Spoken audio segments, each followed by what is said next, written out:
कश्मीर के पहलगाम आतंकी हमले की पूरी और असली इनसाइड स्टोरी सामने आ चुकी है। एक वीडियो दिखाऊंगी जिसमें भारतीय फौज से डरे हुए दिख रहे हैं पर्यटक। आपको ये भी जानना है कि पाकिस्तान का ये टीआरएफ क्या है जिसने पूरे हमले की जिम्मेदारी ली है और अब पर्यटक खौफ में हैं। कुछ तो कह रहे हैं अब कश्मीर हम कभी नहीं जाएंगे। रिमझिम के 5 पॉइंट्स में देखिए किस तरीके से पहलगाम में जो हमला हुआ है उसकी असली इनसाइड स्टोरी, पूरी प्लानिंग, कैसे सब कुछ शुरू होता है फरवरी में, ये बताऊंगी। दूसरा है भारतीय फौज से क्यों डरे पर्यटक। ये कुछ 25 तस्वीरें, कुछ ऐसी कहानियां मैं आपको बताने वाली हूं जिससे आपकी रूह कांप जाएगी। तीसरा है क्या है पाक का टीआरएफ, भारत कैसे सबक सिखाएगा पाकिस्तान को, क्या क्या कर सकता है। चौथा है कश्मीर जाने से फिर खौफ में है पर्यटक और देखिए यही आतंकियों का एजेंडा था, अब वहां पर टूरिज्म में हमें फिर से कमी देखने को मिलेगी। पांचवा है विपक्ष ने सरकार पर क्या बड़े सवाल उठाए हैं। नमस्ते, मेरा नाम रिमझिम जेठानी है और आप रिमझिम के 5 पॉइंट्स देख रहे हैं।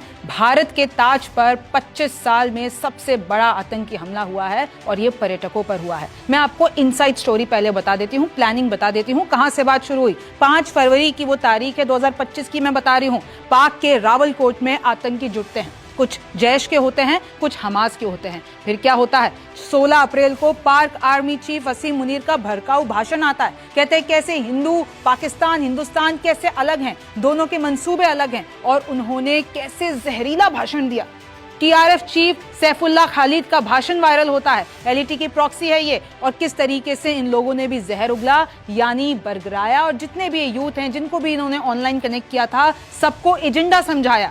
22 अप्रैल मंगलवार को आतंकी पहुंचते हैं पहलगाम के बैसरन घाटी। अब ये घाटी ऐसे है कि आप इधर गाड़ियां लेकर नहीं जा सकते हैं। धर्म पूछा, कलमा पढ़वाया, उसके बाद पैंट उतरवा के देखी, उसके बाद टारगेटेड किलिंग की, ज्यादातर मर्दों को निशाना बनाया और जहां पर देखा कि अगर किसी ने कहा कि हिंदू नाम है उसको मार दिया गया। मोदी को मैसेज दिया, एक जना कहता है कि बता देना मोदी को कि मैंने मारा है। इस तरीके से आपने बहुत सारी स्टोरीज अभी देख ली होंगी, मैं आपको असली इनसाइड स्टोरी बताने आई हूं। 27 को गोलियों से भून डाला, हमास जैसा ये जो हिट और रन फॉर्मूला है कि टारगेटेड किलिंग की, ओपन फायरिंग की और उसके बाद भाग गए। ये जो बैसरन घाटी है उसमें जाके छुप गए, लोकल्स की मदद लेकर कई दिनों तक रैकी करवाई। अब देखिए ये जो हमला है, आप ये मत सोचिएगा कि तुरंत इन्होंने कर दिया, अचानक हो गया। बहुत महीनों की प्लानिंग थी, कैसे आकर रैकी की और कैसे वही जगह चुनी जहां पर हेल्प यानी कि मदद जल्दी से नहीं पहुंचाई जा सकती थी। पश्तो बोल रहे थे, चुनकर मर्दों को मारा। मिलिट्री हथियार थे इनके पास, यानी इनके पास पूरा का पूरा पाकिस्तान का सपोर्ट था और ये पाकिस्तान की नापाक हरकत है। आसिफ फौजी, सुलेमान शाह, अब्दुल तलहा, ये सारे मास्टरमाइंड सैफुल्लाह, टीआरएफ का मास्टरमाइंड आदिल अहमद, आसिफ शेख, ये दोनों लोकल्स बताए जा रहे हैं। सब ने मिलकर ये जो पूरा पहलगाम पर हमला है उसको अंजाम दिया है। अब देखिए ये जो पूरा का पूरा बताया गया है कि कैसे टाइमलाइन आप देखिए कि इस वक्त किस तरीके से हमला किया गया। एक तरफ मोदी सऊदी दौरे पर थे, एक तरफ जेडी वांस जो कि उपराष्ट्रपति हैं अमेरिका के, वो भारत दौरे पर है, वहां पर जयपुर घूम रहे हैं, आगरा घूम रहे हैं।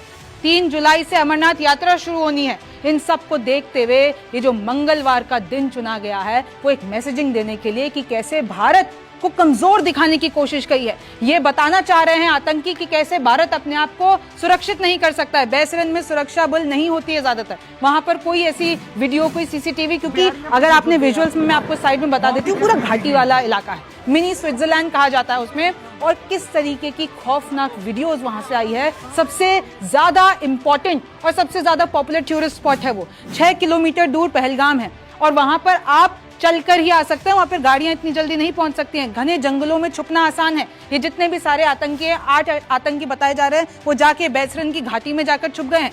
पर्यटकों का खौफ फिर जिंदा हो गया है। देखिए अगर मैं आपको एक आंकड़ा बताती हूँ, 2024 में 25 लाख में से 22 लाख तो पहलगाम में ही आए थे, पॉपुलर टूरिस्ट डेस्टिनेशन, और अब पर्यटकों का वापस खौफ जिंदा हो गया। आज सुबह मेरी मम्मी से बात हो रही थी, हमने भी कश्मीर का प्लान बनाया था। अब कहती है कि मैं तो कभी नहीं जाऊंगी कश्मीर। ऐसे न जाने कितने लोग हैं जो हनीमून मनाने पहुंचे थे, जो हॉलीडे मनाने पहुंचे थे जब से 370 हटा था। सब ये कह रहे थे कि देखिए कैसे आतंकवाद का वहां पर नामो निशान नहीं है, जैसे कब कंट्रोल हो गया है। अब इसके बाद ये इतने सालों की जो मेहनत है ये सब मिट्टी में मिल गया है और अब कतरा रहे हैं पर्यटक जाने के लिए, अपनी बुकिंग्स कैंसिल करा दे कि भाई अब कश्मीर तो हम नहीं जाएंगे, कहीं और चले जाएंगे।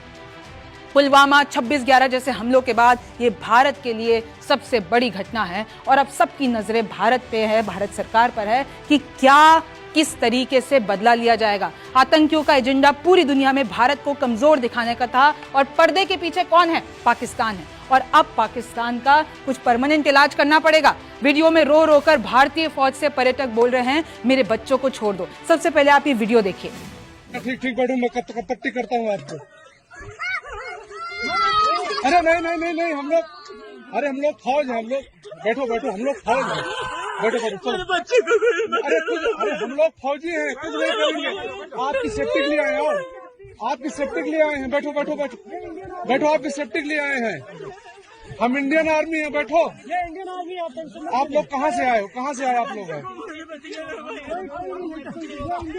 आपके बच्चे कुछ नहीं करेंगे। थोड़ा बताइए, हुआ पति को मार दिया? नहीं बेटा शांत रहो। लो पानी पियो। कहाँ से आए लोग? हैदराबाद से। अरे साथ में आपके हैदराबाद के हैं। देखिए आपने वीडियो, ये रूह कपा देने वाली वीडियो, क्योंकि जो आतंकी आए थे वो भारतीय फौज की यूनिफॉर्म में आए थे। तो जब असल में भारतीय फौज वहां पर पहुंची लोगों को बचाने के लिए, तो एक वहां पर औरत है, वो कह रही नहीं हमारे बच्चों को छोड़ दो। अब आप वो मंजर देखिए कि आतंकवादियों के सामने कैसे जितने भी लोग हैं जो मर चुके हैं वो गिड़गिड़ाए होंगे, कैसे बच्चे वहां पर पापा पापा चिल्लाते हुए, और अचानक से कोई आपसे आपका धर्म पूछकर, हिंदू हो मुसलमान हो, आपके ऊपर गोली चला देता है। आप हॉलीडे मना रहे हो। नेवी अफसर विनय नरवाल की पत्नी सहमी हुई। ये फोटो देखिए आप, ये वीडियो देखिए किस तरीके से सामने आई है। 6 दिन पहले शादी हुई थी और आज ये जो वीडियो आपके सामने कैसे पार्थिव शरीर को कह रही हैं I am proud of you, ये भी देखिए।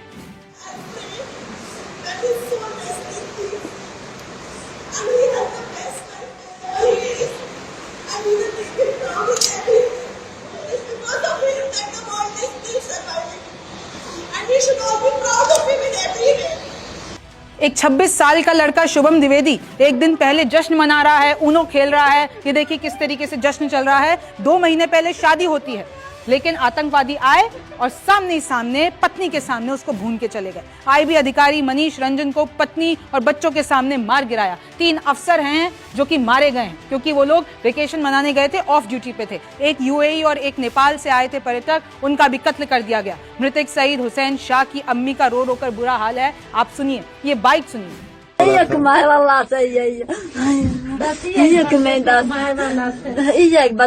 वाला से को तो बड़ा ही से हाय अल्लाह के कर खुदाया। घर में और कोई नहीं है कमाने वाला? ना हाँ। ये कमाए वाला, ये वहाँ पे घोड़ा चलाता था? हाँ घोड़ा चलाता था। ये हाय खुदाया। बताया जा रहा है सैयद हुसैन शाह कुछ पर्यटकों को बचाने के लिए गए थे और जैसे ही आतंकवादी सामने थे और उन्होंने उनका भूनकर हत्या कर दी। अब देखिए आगे क्या। पापा पापा चिल्ला रहे बच्चे, हमले के वक्त का वीडियो आया। एक वीडियो आया है जिसमें गोलियों की आवाज आ रही है। आप मेरे साइड में ये वीडियो सुन सकते हैं। अब जब अमित शाह पहुंचे वहां पर, उनसे लिपट कर ये देखिए वीडियो सामने कि खूब रो रहे हैं विक्टिम्स। पूरे कश्मीर में विरोध हो रहा है, कैंडल मार्च बंद बुलाया गया है और ऐसा कश्मीर में बहुत सालों के बाद देखने को मिला है और पूरी दुनिया इससे निस्तब्ध हो गई है। कोई भेलपुरी खा रहा था, कोई घोड़े पर था। कर्नाटक के मंजुनाथ का आखिरी वीडियो, दोनों एक बुजुर्ग दंपत्ति है, वो कह रहे थे कि देखिए हम तो कश्मीर घूम रहे हैं, और उसके थोड़ी देर बाद पता चलता है कि मंजुनाथ की मौत हो गई है। कोई भेलपुरी खा रहा था, कोई घोड़े पर था और अचानक ये सारे आतंकवादी आ जाते हैं। अब मैं आपको बताती हूँ पूरी लिस्ट 27 जनों की। देखिए, मंजुनाथ राव कर्नाटक, विनय नरवाल हरियाणा नेवी अफसर, शुभम द्विवेदी उत्तर प्रदेश, दिलीप जयराम महाराष्ट्र, संदीप नेवपानी। और आप इसमें देखिएगा कि सारे टारगेटेड किलिंग सारे के सारे पुरुष है। कोई नेपाल से, पश्चिम बंगाल, यूएई, महाराष्ट्र, जम्मू कश्मीर, गुजरात, उड़ीसा, बिहार, केरल, मध्य प्रदेश, महाराष्ट्र, चंडीगढ़, पश्चिम बंगाल, आंध्र प्रदेश, कर्नाटक, महाराष्ट्र, गुजरात, अरुणाचल।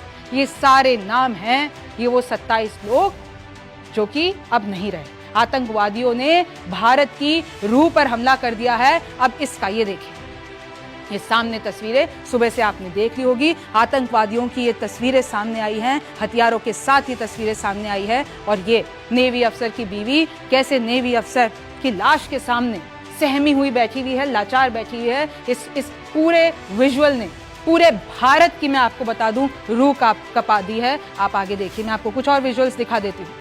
ये वो है, ये राष्ट्र कत्ती बजाय हम उसका समूल नाश करेंगे, ना भूलेंगे ना माफ करेंगे। किस तरीके से सब कह रहे हैं अब हमें बदला चाहिए। आप ये विजुअल देखिए।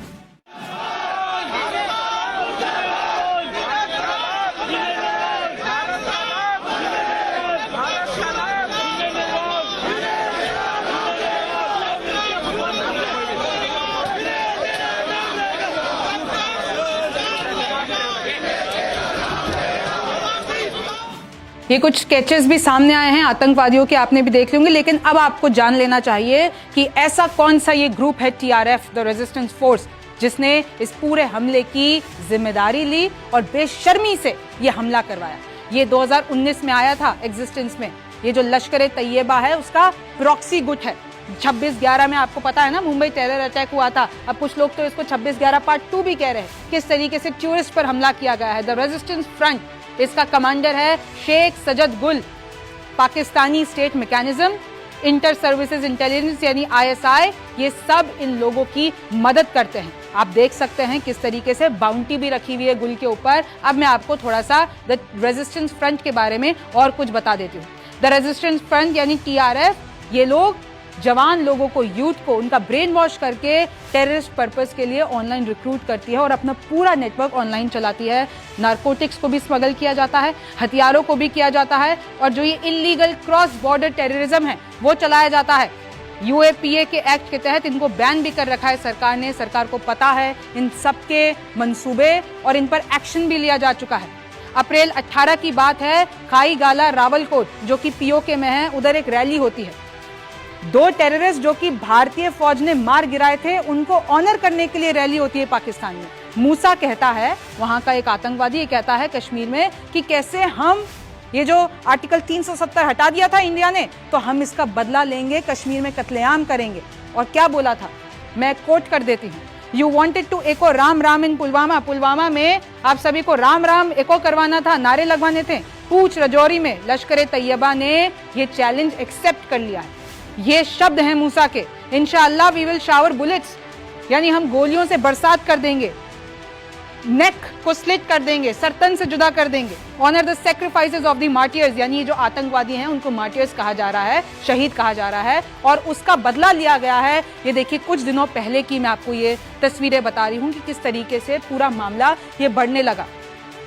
ये जो लीडरशिप है पूरी की पूरी, साजिद जाट, सजद गुल, सलीम रहमानी, ये सब कौन से प्लेटफॉर्म्स पे एक्टिव रहते हैं? टेलीग्राम, व्हाट्सएप, ट्विटर, फेसबुक, टमटम, चिपवायर, इस तरीके के सोशल मीडिया पर ये पूरा का पूरा एक्टिवेट रहते हैं। अब मैं आपको बता देती हूँ, टूरिस्ट, आप देखिए कितना बड़ा जम्मू और कश्मीर का नुकसान हो गया है। सच में इतना बड़ा जो घटना है, इतनी बड़ी आतंकवादी घटना है, बहुत वक्त से हमने ऐसा कश्मीर में नहीं देखा था। और आर्टिकल 370 हटने के बाद ये इतना बड़ा हमला हो गया है। अगर आप टूरिस्ट की संख्या देंगे कि 2023 में 2.11 करोड़, 2024 में देखेंगे 2.35 करोड़। अब आप देखेंगे कैसे ये नीचे जाएगा। फॉरेन टूरिस्ट जो है यहाँ पर बढ़ गए थे, क्योंकि एक तरीके से खौफ खत्म हो गया था। पूरा सुनिश्चित कराया गया था सरकार की तरफ से कि अब आतंकवाद हमने पूरा कंट्रोल कर रखा है कश्मीर में। लेकिन इस हमले के बाद इस पूरी मेहनत पे पानी फिर गया है, कोई नहीं जाना चाहता कश्मीर।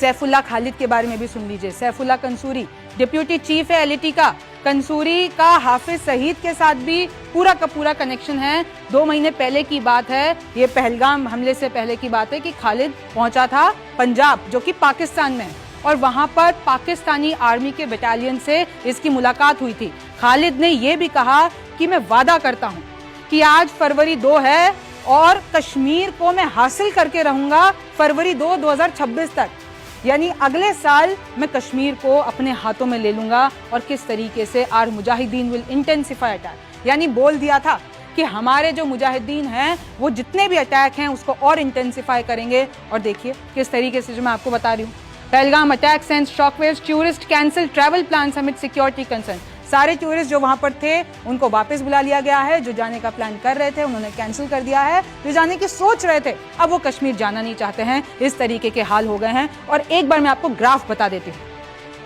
2018 में 1.7 करोड़ में ये पूरा आंकड़ा है। फिर आप देखेंगे 2019 में 1.6, 2020 में एकदम गिर गया 0.347, फिर उठता रहा 2021, 22, 23, 24 देखेंगे, 24 में आपको सबसे ऊपर ग्राफ दिखेगा 2.3 करोड़। लेकिन अब आपको ये ग्राफ और नीचे जाता हुआ दिखेगा, क्योंकि वो जो भरोसा है वो भरोसा अब टूट चुका है इस हमले के बाद। देखिए, प्रधानमंत्री मोदी सऊदी दौरे पर थे और उन्होंने बीच में वो दौरा काटा, वापस आ गए दिल्ली। उसके बाद उन्होंने एक और संदेश दिया। जाते वक्त सऊदी वो पाकिस्तान एयरबेस से गए थे, लेकिन जब लौट रहे थे तो पाकिस्तान एयरबेस का इस्तेमाल नहीं किया। तो कहीं ना कहीं एक कड़ा संदेश था। और अब सबकी नजरें भारत सरकार पर है, मोदी सरकार पर है कि इसका बदला कैसे लिया जाएगा। राजनाथ सिंह भी कह चुके हैं कि पूरी दुनिया देखेगी, ऐसा रिवेंज लेंगे। हालांकि मैं आपको बता दूं, 2000 के बाद जम्मू कश्मीर में बड़े आतंकी हमले हुए हैं, अनंतनाग, पहलगाम, श्रीनगर, पहलगाम। और ये जो मौत का आंकड़ा देखिए, 36, 32, 13, 36, 11, 19, 24, ये पूरा 2000 से लेकर 2025 का मैं आपको ग्राफ दिखा रही हूं। देखिए, सोशल मीडिया पे इस तरीके से लोग अपना विरोध प्रदर्शन कर रहे हैं। All eyes on Pahalgam, 27 killed, 12 injured. और किस तरीके से आपको नेवी अफसर दिख रहे होंगे और उनकी बीवी सहनी भी यहाँ पर, कि ये तस्वीर आप कभी भूलिएगा मत कि हमारे लोगों के साथ, मासूम भारतीयों के साथ क्या हुआ है हिंदू मुस्लिम के नाम पर। किस तरीके से धर्म पूछकर इन लोगों ने ये आतंक फैलाया है। राहुल गांधी ने भी सुबह ही पोस्ट कर दिया था कि मेरी अमित शाह से बात हो चुकी है, उमर अब्दुल्ला से बात हो चुकी है। उन्होंने ये भी कहा, सरकार जम्मू कश्मीर में हालात सामान्य होने के खोखले दावों के बजाय अब जवाबदेही लेते हुए ठोस कदम उठाए। यानी इन्होंने किस तरीके से सरकार पर भी सवाल उठा दिए, सरकार को भी घेरे में ले लिया, ताकि आगे ऐसी बर्बर घटनाएं ना होने पाए और निर्दोष भारतीय यूं अपनी जान ना गंवाएं। राहुल गांधी का ये पोस्ट मैं आपको बता देती हूं। अरशद मदनी, आपको पता है कि वक्फ पर ऑलरेडी पूरे देश में माहौल बना हुआ है। मुसलमान का एक बड़ा तबका सरकार से नाराज है, वक्फ कानून में अमेंडमेंट जो हैं उसके ऊपर। फिर अरशद मदनी इसी बीच में कहते हैं, प्रशासन की विफलता के कारण शांति व्यवस्था को आग लगाने वाली ताकतें अपने नापाक इरादों में सफल हो गई। यानी इधर पूरा का पूरा विपक्ष ये कह रहा है कि कैसे इंटेलिजेंस फेलियर है, कैसे उधर वो जितना भी पूरा इलाका है वो सेंसिटिव है, कैसे ये सब कुछ बहुत पहले से प्लानिंग चल रही थी, तो इंटेलिजेंस को खबर कैसे नहीं थी, हमें कैसे नहीं पता चल पाया, और कैसे अंडर वॉच इतना बड़ा हमला हो जाता है। असदुद्दीन ओवैसी ने, जो मैंने आपको बताया था, एक पूरी खबर को पोस्ट किया है, कैसे horse rider Saeed Adil tried to snatch terrorist rifle. एक रिपोर्ट सामने आई है कि सईद आदिल ने जाकर जान बचाने की कोशिश की पर्यटकों की, आतंकवादियों से राइफल खींचने की कोशिश की, लेकिन आतंकवादियों ने आदिल को सबके सामने भून डाला। इस तरीके से मामला सामने आया है। ओवैसी ने भी कहा है, पहलगाम आतंकी हमले की हम कड़ी निंदा करते हैं। घटना उरी और पुलवामा हमलों से भी अधिक दर्दनाक घटना है। हम उम्मीद करते हैं कि हुकूमत इन दहशतगर्दों को एक सबक सिखाएगी। ये देखिए, ये वो तस्वीरें हैं, सबके कॉफिन्स यहाँ पर हैं। अमित शाह श्रद्धांजलि देने पहुंचे हैं। ये वहाँ की तस्वीरें आ रही हैं, कैसे सड़कों पर लोग उतरे हुए हैं। आप social media, I am sure आपने सारी तस्वीरें देखी होंगी, पूरा आक्रोश से भरा हुआ है। All air warriors of the Indian air force mourn the loss of corporal Tage Heliang, इनकी भी इस पूरे आतंकी हमले में मौत हो गई है। एयरफोर्स के ये अफसर थे। आगे देखेंगे कि कैसे यूएई से, जो मैं आपको बता रही थी, वो रहने वाले जयपुर के थे, नीरज उडानी, उनके जो पिताजी हैं वो कहते हैं किस तरीके से हमको कॉल आता है। अभी 2 साल पहले शादी हुई थी हमारे बच्चे की और वो वहाँ पर गया था घूमने, कैसे वहाँ पर मौत हो जाती है। अमित शाह जब पहुँचते हैं मिलने विक्टिम से, तो लिपट लिपट कर वो विक्टिम्स अमित शाह से लिपट लिपट कर रोने लगी। और अमित शाह भी अपनी भावुकता कंट्रोल नहीं कर पाए, वो तुरंत वहाँ पर निकल गए थे। और एक और रिपोर्ट देखिए कि कैसे जेडी वांस, आपको पता है ना, अभी आए हुए हैं, ये वही भारत क्यों, क्योंकि अगर उपराष्ट्रपति अमेरिका के इधर आए हुए हैं भारत में, तो आपकी वैसे भी पूरी दुनिया की नजरें भारत पे थी, और उसी के बीच ये हमला हो जाता है। ऐसा सही कुछ 2000 में भी हुआ था। मार्च 20, 2000 में कैसे यूएस के प्रेसिडेंट बिल क्लिंटन के दौरे के समय ऐसे ही भारतीय फौज में टेररिस्ट आए थे। उन्होंने 36 सरदारों को मार गिराया था। ये उसी हमले की वापस याद दिला देता है। और ये हुआ था अनंतनाग में, छित्तीस सिंहपुरा में। यहाँ पर कैसे चाहे वो 300 चाहे वो बुजुर्ग हो, 36 सरदारों को मार गिराया था अंधेरे में। और फिर ये बात बता देता है कि कैसे उसको और इस कड़ी को जोड़ा जा रहा है। मैं आपको बता दूं, अब रिवेंज चाहिए। अब लोग कह रहे हैं कि पाकिस्तान से सारे संबंध तोड़ दो, वहाँ पे सर्जिकल स्ट्राइक या बदला तो लो ही लो, लेकिन जितने भी डिप्लोमेटिक टाइज है, जितने भी, चाहे वो आपका सिंधु समझौता हो गया, सब कुछ यहाँ पर जो उनका बेस है, वहाँ पर जो इनका एम्बेसडर, सबको वापस भेज दो, सारी एजेंसीज बंद कर दो, उसको बॉयकॉट कर दो, फिनेंशियल तौर पर, इकोनॉमिक तौर पर उसको लाचार कर दो। ये सारी मांग उठ रही है। लेकिन ये जो हमला हुआ है उससे पूरी दुनिया, और स्पेशली अगर मैं हमारे देश की बात करती हूँ, तो आक्रोश इतना ज़्यादा है, वो आपके मन में भी होगा। आपको क्या लगता है इस सब के बारे में, मुझे कमेंट सेक्शन में ज़रूर बताइए। आप रिमझिम के 5 पॉइंट्स देख रहे थे। मेरा नाम रिमझिम जेठानी है। आपसे फिर मुलाकात होगी। नमस्कार, मैं हूं मानक गुप्ता। अगर आपको हमारा ये वीडियो पसंद आया हो तो इसे लाइक और शेयर जरूर करें, और हाँ, हमें सब्सक्राइब और फॉलो करना ना भूलें, ताकि आप देश और दुनिया की कोई खबर मिस ना करें। तो जुड़े रहिए हमारे साथ और देखते रहिए News 24।